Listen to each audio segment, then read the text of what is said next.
As you can see, I have put some of the pictures. These are from actually our next steps exercise class, what we run with Bristol after stroke.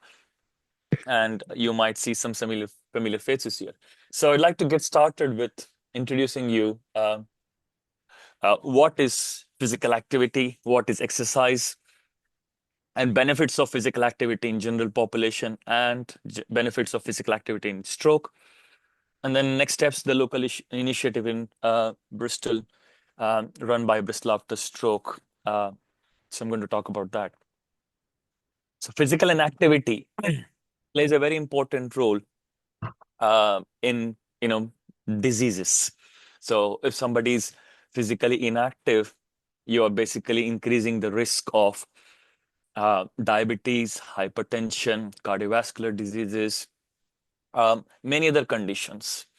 So if you look at this, it is associated with 1 in 6 deaths in the UK, and it is estimated to cost the UK about 7.4 billion annually, including about 0.9 billion to the NHS alone. And our population is around 20% less active than in the 1960s. If current trends continue, it will be 35% less active by 2030. So in another 5 years' time, we're going to increase that physical inactivity in the population. According to the data, around 1 in 3 of men and 1 in 2 of women are not active enough for good health. So this is the information from the government website, which I got through.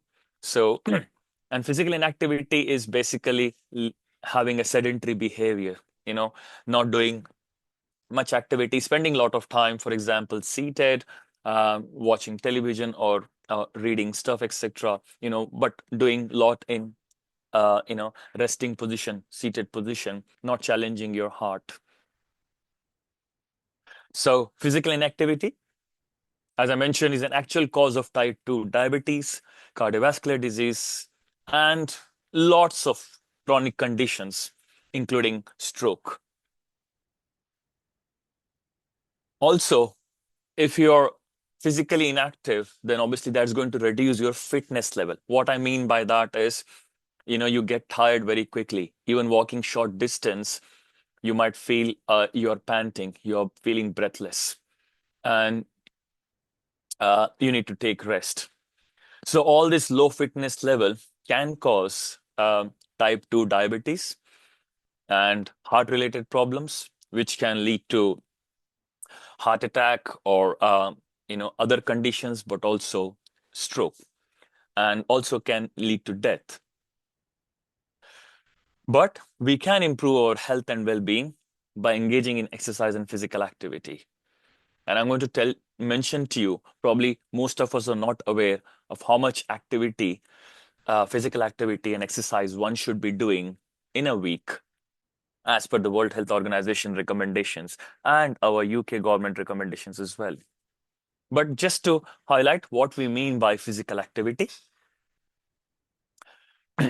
So World Health Organization defines physical activity as any bodily movement produced by muscles that requires energy expenditure. So for example, if you're walking to the shop, you're doing activities at home, gardening, or moving things, vacuuming, for example, any kind of, that's part of physical activity. Anything that leads to you spending your energy, sweating, that kind of stuff. And it includes all movements, including during leisure time. For example, transport to get to and from places, or as part of person's work. Both moderate and vigorous intensity physical activity can improve health. So, for example, if you're able to do, I think we recommend that, you should be taking stairs rather than taking a lift. That itself is a good physical activity. Or if you can walk to the shop rather than driving. Or if you have to get to somewhere, probably park your car further away so that you can at least walk certain distance to get there. So anything you can think of is part of, physical activity and daily routine. Exercise is more structured. It's still part of physical activity, but it is planned, structured, it is repetitive, it is purposeful in the sense that it involves either you're aiming to improve.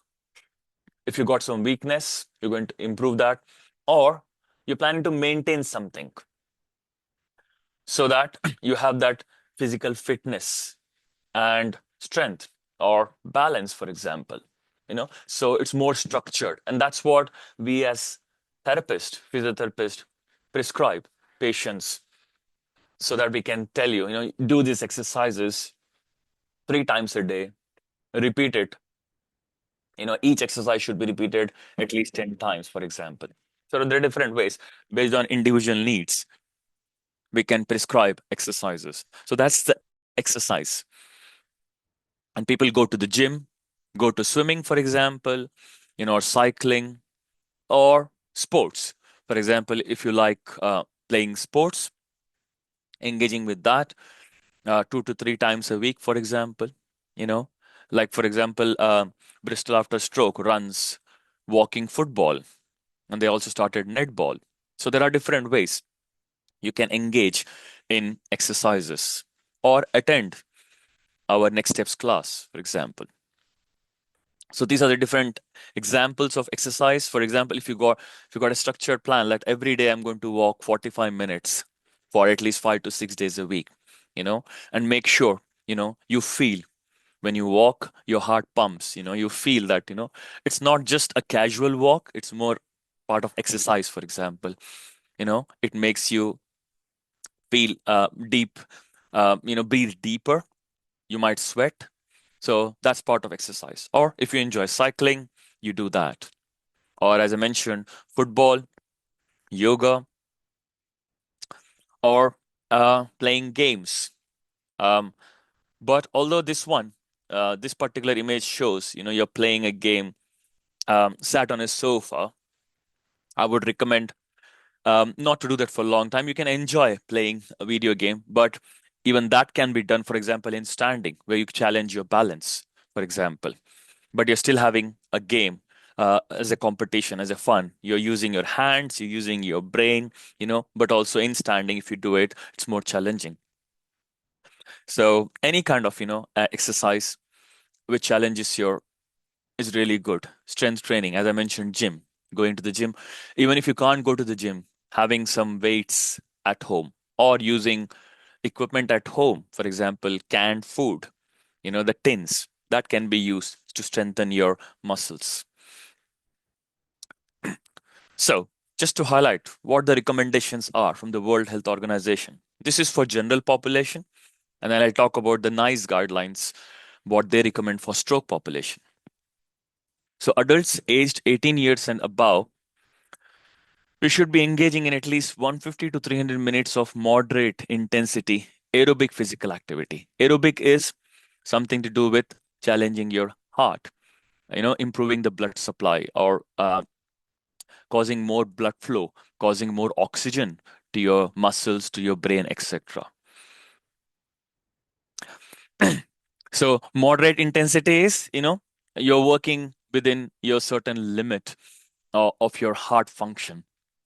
So you can still feel your heart pumping, but it is not like you're feeling really breathless. So that's moderate. Or at least 75 to 150 minutes of vigorous intensity aerobic. For example, you play an hour of badminton or tennis, for example, like how I do. I play badminton weekly 2 to 3 times. Um, each time it's about 1.5 hours. So almost my aerobic physical activity is covered by playing badminton 3 times a week. So almost 5 to 6 hours I play badminton. So that covers my aerobic activity. But other important activities also muscle strengthening activities, at least moderate or greater intensity, 2 to 3 days a week, for which I do strength training. I go to gym. Just because I'm playing badminton, that doesn't mean everything is covered for me. So I also do strength exercises by going to the gym. Also, sometimes, um, wherever possible, at least 2 to 3 times a week, try to do incorporate some balance exercise as well. Standing on one leg, for example, as if I'm, while in a meeting, um, I try to attend a meeting in standing position. So in that position, I try to do some balance exercises. For example, standing on one leg, standing, 1 feet on front of the other. Why I'm telling you this? Because you can do as well, especially with the balance. If you're in a kitchen while preparing meal or doing some work, or waiting for a kettle to boil, you can actually do some balance exercises while holding onto the kitchen station. So I think it's just about incorporating this rather than, because sometimes, doing exercise or going to the gym or doing in a structured manner, sometimes it's challenging and people find it really difficult. I think one of the barriers is behavior, but also the other is, even if you have that aptitude for exercising, it's the timing. People don't find time. So being creative in doing stuff. And for example, while watching television, rather than sitting and watching television, you can do some exercises which might be helpful for you. So those are the things I think we recommend. And these are the balance, especially for older adults. Functional balance and strength training, again, 3 or more days a week is really important. As we start to age, our muscle mass, reduces. Our sensory system, our muscles, our other systems try to kind of, reduce in function.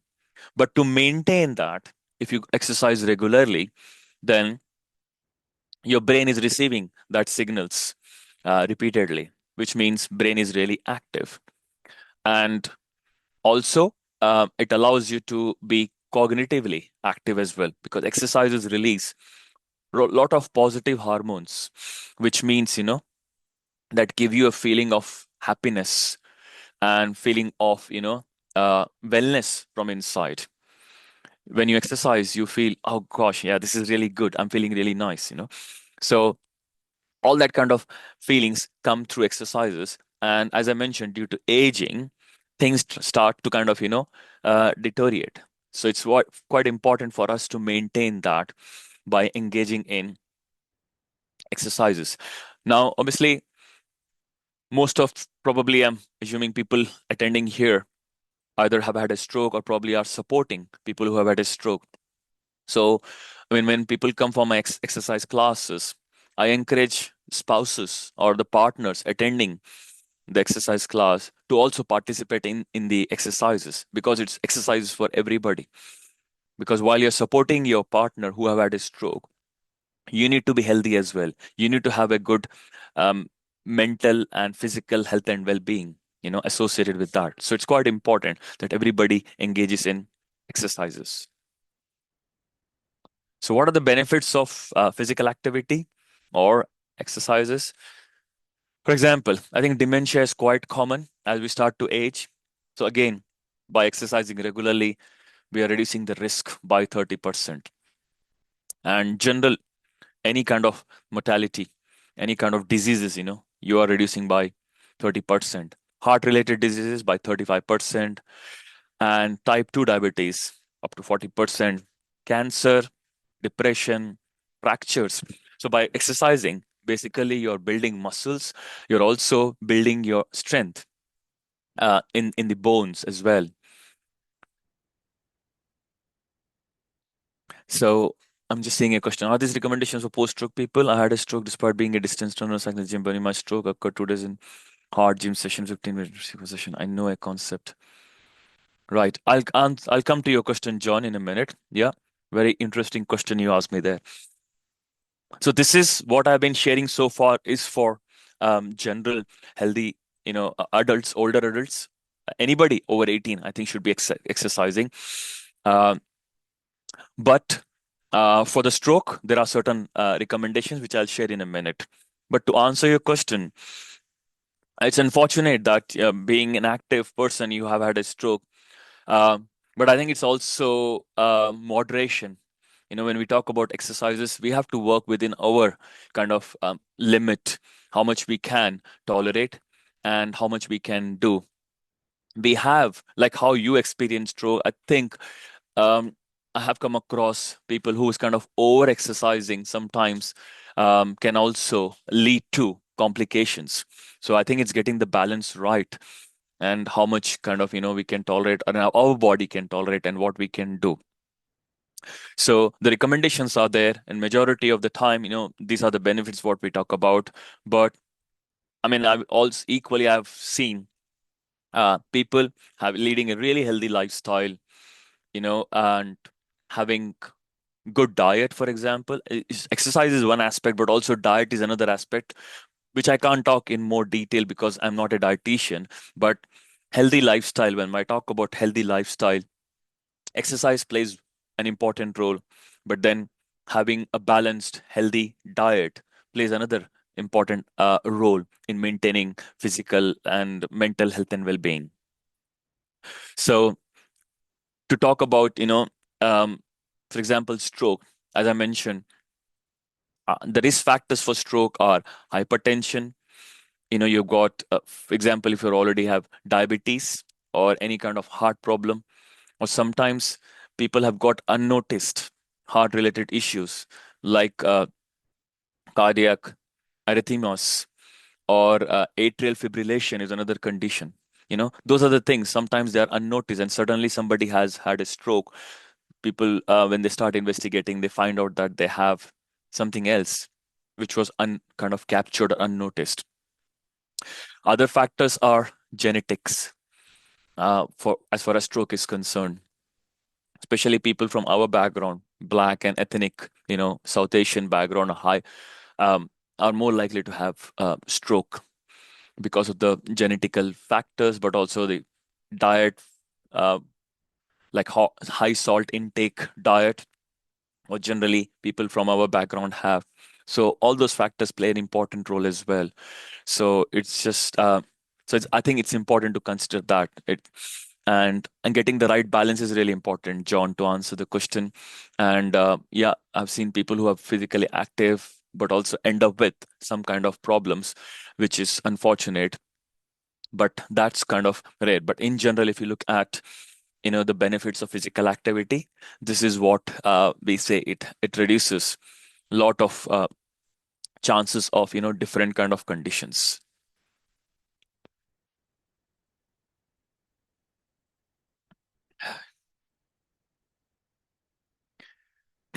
Yeah.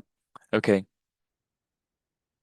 Yoga session. Yeah, absolutely. That's what I mentioned. So, it can happen to anybody at any time, stroke or anything, but it all depends. So multiple factors, as I mentioned, but also age is another factor.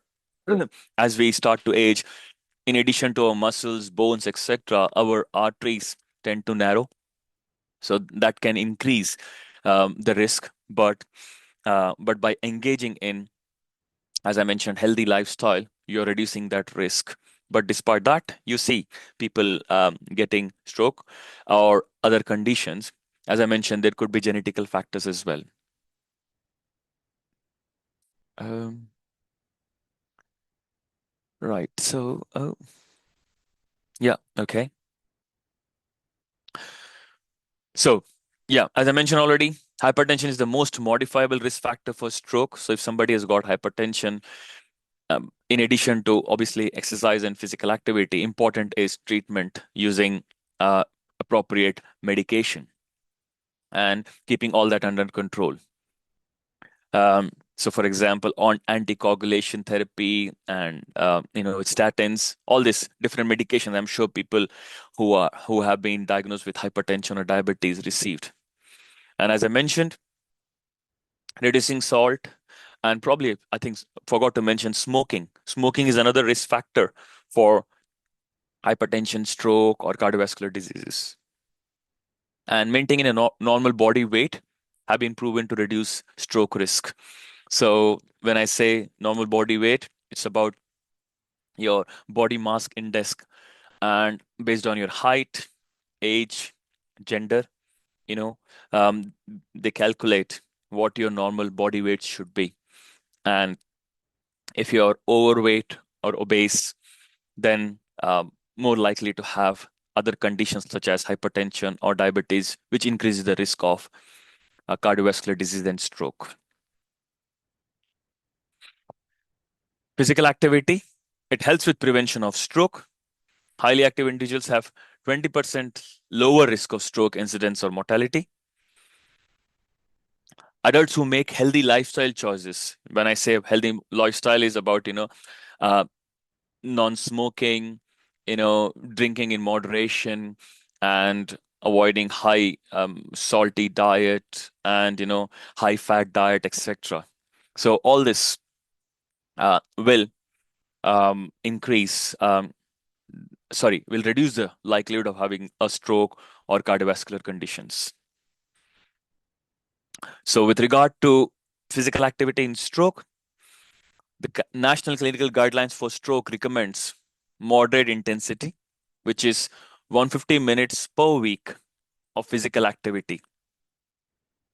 So we're not talking about really high intensity here, so moderate intensity, 150 minutes. So if I break it down, you can do 30 minutes of moderate intensity aerobic exercises, which includes, which challenges your heart, for example. Uh, 30 minutes every day for 5 days, or probably you can do it one day, have a break, whatever works for you. So at least 150 minutes per week. And then muscle strengthening and balance exercises 2 to 3 days per week to improve functional independence and to be physically active. So these are the National Clinical Guidelines for Stroke, which has been updated actually in 2023. It should say 2023, not 2016 there. And all these are positively associated with improving self-efficacy, social support, and quality of patients' relationship with health professionals as well. So a lot of studies have shown that people engaging in physical activity exercises are kind of uh, uh, leads to improving other benefits as well, just not physical, but also it can have psychological, emotional benefits, which I'll highlight from our next steps class, what our participants have highlighted based on their experiences. So this is about again, physical activity to prevent reoccurrence of stroke. Several studies have shown that if patients who exercise three 3 to 7 hours per week and more than 7 hours per week have a lower relapse risk than patients who do not exercise. So um, when I do my exercise classes, I ask patients, how much time do you actually engage in physical activity and how much time do you spend doing nothing, seated, kind of sedentary behavior? And the responses what we get is people spend a lot of time seated after stroke. Um, Very few are really active. Majority of people tell us that once they have done their initial kind of after waking up, dressing and washing, etc., then they spend time seated, almost 8 to 10 hours per day, which is not good. Also, uh, stroke survivors engagement in longer term regular mild exercise, more than 5 sessions per week, and lasting on an average of 40 minutes per session, have a lower reoccurrence rate. But then, unfortunately, irregular exercises increases the risk of stroke reoccurrence. So it's quite important to engage in exercises, but on a regular basis, as per the guidance, and doing little and often, but frequently, rather than doing it once now and probably not doing much and then suddenly doing more, that increases the risk of stroke reoccurrence. So it's quite important there is some kind of discipline in what we do. So to support people who have been kind of discharged from the hospital and who have been attending Bristol after stroke, various activities.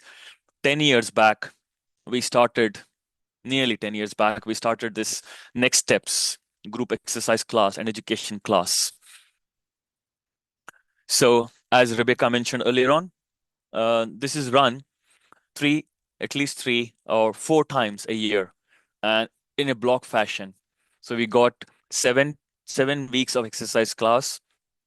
For example, starting in September till end of October, early November, or probably around that. And so people contact Bristol After Stroke, and they express their interest, and they go on the register, and they are booked in. We try to bring in maximum 12 to 15 people in one class. And this class is run at UE, University of West of England, Glenside campus, where we are supported by the volunteers from Bristol After Stroke, but also students uh, at UE who are on physiotherapy program or sports rehab program or occupational therapy program. They come and act as volunteers and support us in running these exercise classes. So I'll talk about this exercise more in detail. So before we start the exercise class, I invite participants to come and see me individually, where we can do pre-assessment on the individual persons.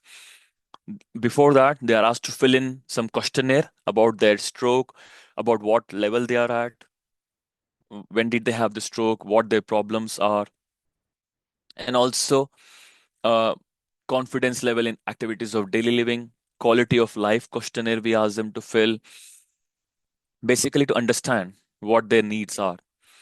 And then patients are invited for this one-to-one assessment where I talk to them, do my assessment, but also agree the goals, what people are trying to achieve in the 7 weeks of their attendance at the Next Steps class. So that we can tailor the exercises and keep that in mind when we are delivering the exercise program in that 7 weeks time. So as part of that assessment, I look at people's balance, I look at their walking, I look at their strength, and I do make a note of all that as my pre-assessment chart. So I do this with every participant. And once we finish the 7 weeks class, I invite them again for my post assessments. So to compare what they have achieved or not, and look at their scores from the pre-assessments to post-assessments. For example, balance score. Um, we use what we call a Berg balance scale, which is traditionally used in NHS as well, and it gives you a score of 56 overall if your balance is really good. So it has got various activities like sit to stand, stand to sit, reaching forward, picking up something from the floor, standing on one leg, standing as if you're walking on a tightrope, turning, and going around in circle. There are about 14 tasks, and each task is scored on a 0 to 4 scale. And based on that, you get a score of a maximum 56 if you score 4 on every, which means you got a good balance. So recently, we just finished one set of, exercise class 2 weeks back, just before Easter. And I've seen patients, irrespective of what stage of rehabilitation they are at, still we see patients making some progress by attending our classes. So, for example, an agreed goal could be the patient might want to improve a couple of points on that Berg balance score. For example, if they scored 35 out of 56 in realistic terms based on their ability, we agree that you might be able to increase 5 or 6 points on the particular aspects of your Berg balance score. So likewise, we target exercises, and then we see how whether you have achieved that or not. And it's quite pleasantly surprising that people show progress in that direction. Even like walking, for example, standing up from a chair, walking short distance, coming back and sitting down is one of the assessments what we do, and we time it.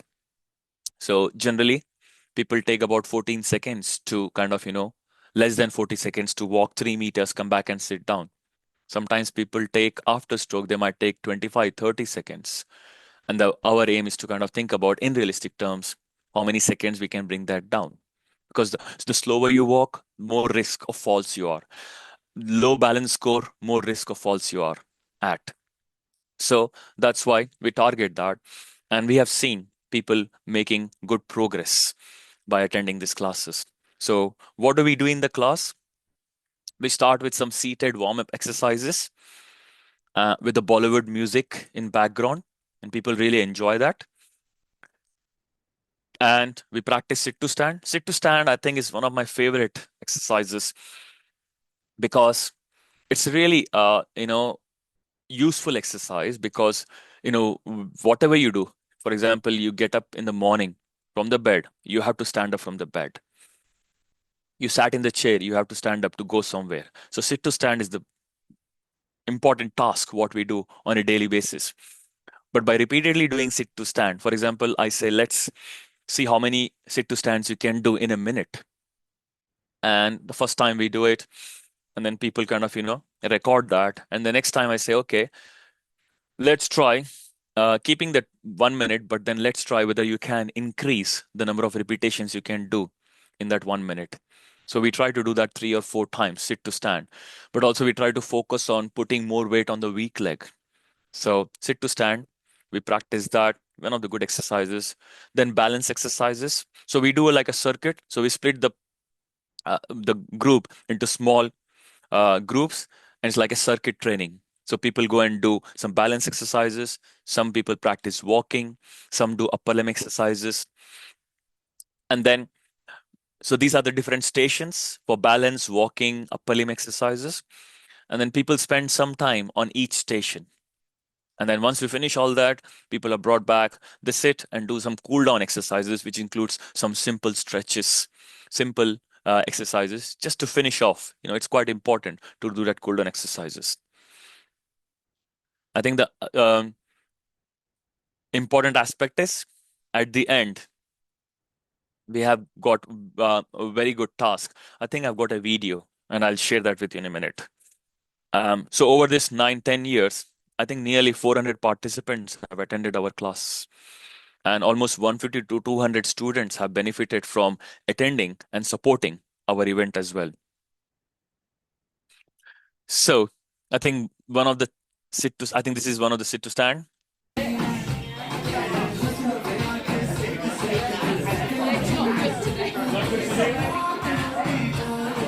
As you can see, is one of the patient's son as well there participating. So as I said, can you all hear the music as well? Rebecca, could you hear the music? Yes, we could. Yeah, okay, yeah. Great, thanks. Now again, this is one of the spouses of a stroke survivor. He's also participating, as you can see here as well. So they're doing it as a pair. So they are husband and wife working together. So it's really important everybody participates in exercises. 3, 2, 1, stop. So that was a minute exercise. And then this one, I think, again, one of my favorite. So this is what we do at the end of the class. Okay, all of us are going to have a big laugh. Okay, ready, steady, and go.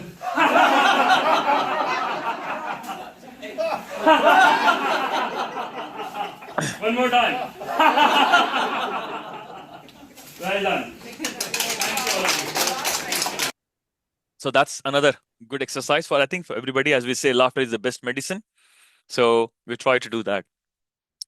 So what are the benefits of exercises, especially from what we gathered over these years and feedback from our participants of attending classes? Improvement in function. So what they do, for example, able to walk longer distance, able to do activities of daily living. And that's because of improvement in balance, improvement in walking. And most importantly, I think people say their confidence level has improved. And most of the time, people lack confidence in doing stuff because of fear of falling, not knowing how much to do, not knowing what to do.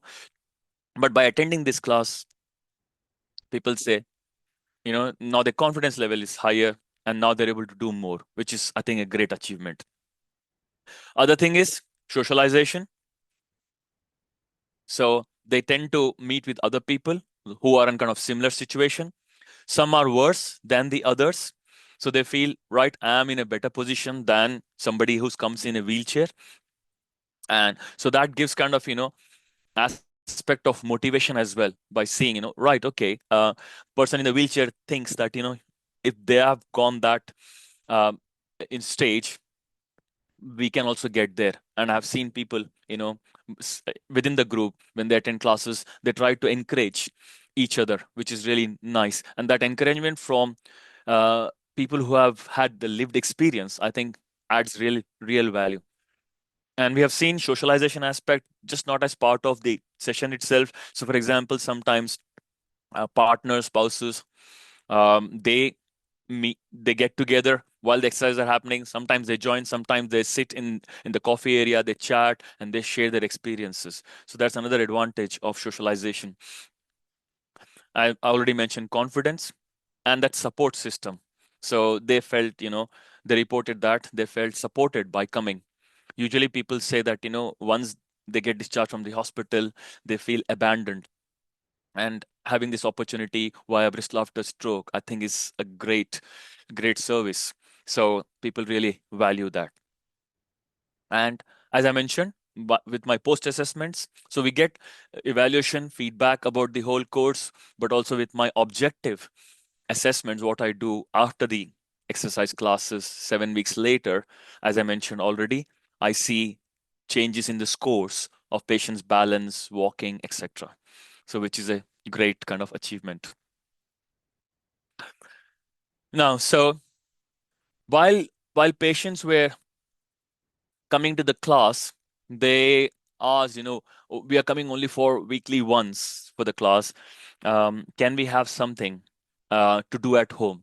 So initially, I used to give them paper copies of exercises, which they felt was useful, but still they highlighted that it was not that, clear what they should be doing, how much they should be doing, how they should be progressing, etc. So based on their feedback, with support of some funding, Bristol After Stroke and I developed these exercise videos where actually I'm treating a patient with stroke and doing some exercises with them. So for example, this video, it includes some functional strength exercises for legs, step up exercises. So these are the description. I'm quickly going to play this YouTube video. I don't know if this will take me out. I think I might have to share the screen again.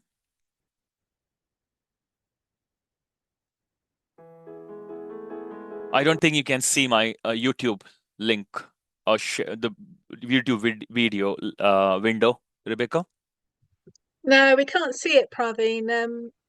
Yeah. You might have to unshare and then reshare. Yeah, that's what I'm going to do now. The, Yeah. YouTube, and make sure that Here we you go. tick the little box for audio. Yeah, it's there. Yeah. So this is the one. Can you all see this now? Yeah, can see it. Yeah. Can you hear it as well? Yeah. Yeah. Yeah, great. So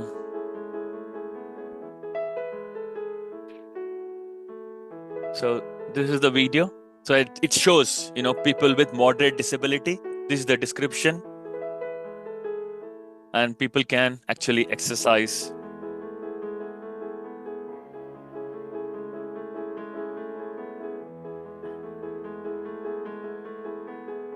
So here, for example, the bottom of your staircase. So holding on, we're going to progress and make it slightly harder for Sarah. And to begin with, we're going to do some strength exercises, more functional strength exercises for the lower limb, which is really important for walking. So we're going to start some of the exercises here. So you can do at home, for example, at the bottom of your staircase. So holding onto the banister, you can practice these exercises, which Sarah is going to demonstrate to us now. Okay, Sarah, let's get started. If you want, you can hold with both hands. And if you face that wall, and I want you to take a step up on that block and come back down slowly. Okay, again up, good. And then come back down and up again. Yeah, very good. So I'm just going to scroll forward now and show you some other exercises like walking. Okay. Yeah. I think Sarah first walked with a stick. Now she's walking without the stick. Very good. And she's going to walk through this cones like figure of 8. So these are the exercise videos. What now we make it available. So for example, when patients when they come for my pre-assessment based on their abilities, I prescribe them a couple of videos which I share with them. These are on YouTube links. So I share the YouTube links with them, and they start doing exercise at home in addition to attending weekly once exercise class. After a couple of weeks, I asked them, are they happy with the exercise videos, or if they wanted any changes. Sometimes people request new set of exercises, which then I share from our library. We got about 30 videos currently. So covers range of activities for a range of people. Some people are in kind of wheelchair as well. So we got some exercise for them as well. And some are more advanced level. So for example, they're really high level. They don't need any aids to walk, for example, and they've got really good with no physical impairment. For example, they might have issues around cognition. They might have issues around, fatigue, for example. So we prescribe exercise as well for them. So as you can see, patients really value this because they see somebody with a stroke doing the exercises under the guidance of a experienced therapist. So it adds more value, and we receive a lot of feedback from people saying, this is much better than giving a paper copy of exercises, because it doesn't tell them how much to do, what to do, and how to progress and how to change, or whether, the exercise given in the text format is actually, clearer for the patients to actually engage. So they prefer watching these videos. So I'm going to stop sharing this now and start again share my presentation. So we got a range of kind of, videos which we try to share with our, with our participants. So this is another example here. So this is in lying position, for example, raising your legs straight up while in the bed, while seated, bending and straightening your leg, kind of, different exercises, even in lying position, So, and this is again, so basically what is listed here is these are the exercises. All the bullet points are the actual exercise in the video. So what we are doing now is we have shared these exercise videos with therapists in the NHS with the description of the video, because just by having that title, therapists may not know what exercises a particular video includes. So basically, I'm providing these details now of each exercise, what each exercise is about. So this particular video has got all of these exercises listed. So then therapists can make a decision if it is suitable to give it to a particular patient. So now therapists have started using this in NHS, especially in Southmead Hospital and South Bristol Community Hospital. And I'm trying to get some feedback about how to kind of, improve the videos. But also, we got some funding about from the NIHR, and we're looking at actually using an artificial intelligence model where we can generate by inputting some information about patient. We can the artificial intelligence can generate exercise program for patients, which will be cross-validated by therapist. So at the moment, we are working on that project, and we are recruiting people to help us, design that model. And we're running workshops to do that. If people are interested, let me know. I can share the details with you all. So in conclusion, physical activity exercises can prevent stroke, reduce recurrence of stroke, and it can improve functional independence. So exercising is really important. So I'd like to thank all the volunteers from Bristol After Stroke and Rebecca Shee, obviously CEO, who's been really proactive in ensuring that we continue to deliver this service for the benefits of our people with stroke living in the community. Students on BSc Physiotherapy, Sports Rehabilitation, Occupational Therapy program at UE, and all speakers for delivering sessions on education aspect. I didn't cover that because my focus is only on exercises. So I run 1 hour of exercise class, and then second hour we have got somebody coming and talking about either driving or medication or something else, so our diet or fatigue. So that 2 hours of class, as part of that. So thank you for listening, and I'm happy to take any questions you may have. I'll stop sharing my